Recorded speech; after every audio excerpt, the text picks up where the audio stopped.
Hey guys, welcome back to our channel. In this tech tutorial video, we're going to teach you step by step how you can make your space inside your ClickUp workspace private. For example, if you'd like to invite only selected members to that space and keep the entire space private from your other co-workers or team members of your workspace.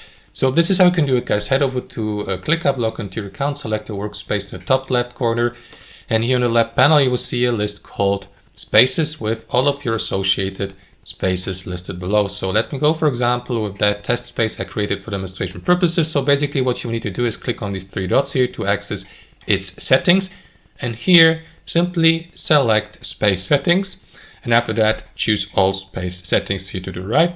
And last but not least, guys, what you want to do is enable the make private feature here so that only you and your invited members, as previously mentioned, have access to that given space here. So enable it here to the right, and here you may, for example, add members you would like to add to that private group. And that's basically it, guys. That's how you do it. If you'd like to make or switch back to public, simply disable that feature here, click on Save Changes, and that should do it. Hope you enjoyed this video, got some real value from it, and we'll see you next time on our channel.